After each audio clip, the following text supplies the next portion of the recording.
Curry ready. ఇప్పుడైతే మేము తినబోతున్నాం అన్నమాట.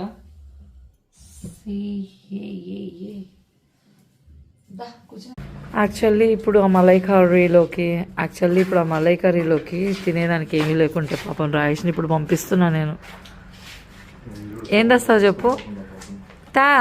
ఆ బందర్ హల్వానా ఏంటది, ఆ హల్వా ఉంటారు చూడు, ఆ హల్వా తీసుకొచ్చే, ఓకేనా. రియో హ్యాజిల్ చింతల్లి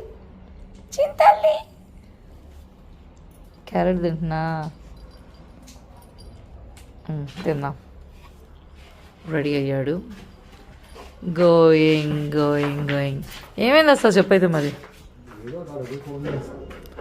సరే అయితే వచ్చా. ఓకే, ఏమేమి తెచ్చావు మరి. స్వీట్స్,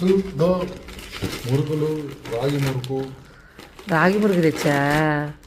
మురుకులు వీళ్ళ దగ్గర చాలా బాగుంటాయి అసలు కదా. అసలు హోమ్ మేడ్ ఉంటాయండి ఇక్కడ మురుకులన్నీ. మనం ఇంట్లో చేసుకోకల్లా అంత మంచిగా ఉంటాయి హోమ్ మేడ్.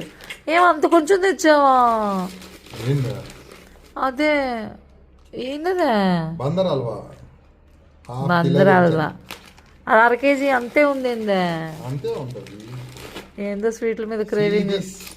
ఈ స్వీట్ల మీద క్రేవింగ్ కూడా అంట.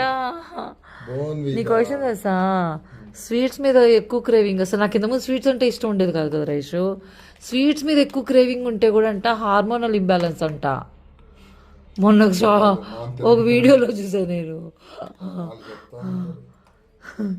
ఏందో ఎవరిదే నమ్మాలో అర్థం కాదు.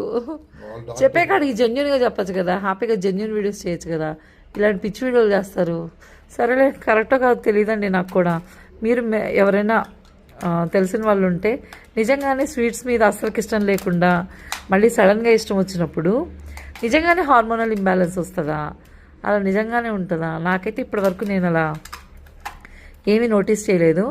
బట్ తెలీదు, చెప్తున్నారు. ఎవరికైనా తెలిసి ఉంటే నాకు కమెంట్స్ రూపంలో చెప్పరా ప్లీజ్. దీనికి నాకు కొంచెం డౌట్ క్లారిఫై చేయండి. అలా నేను నమ్మ అయితే ఇంకా ఏంట డ్రై ఫ్రూట్ లడ్డు నేనే ఇంట్లో చేస్తా కదా నాన్న. ఏంటిదే డ్రై ఫ్రూట్ లడ్డా? హల్వానా? ఇదేం హల్వారా? గట్టిగా ఉందా? గట్టిగానే ఉంటాయంట. మంచి హెల్త్ కి మంచిది. డ్రై ఫ్రూట్స్ తో చేసింది.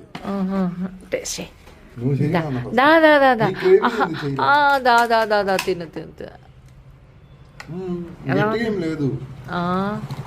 అనిపించింది గట్టిగా ఎక్కడ ఉంది. బాగుంది.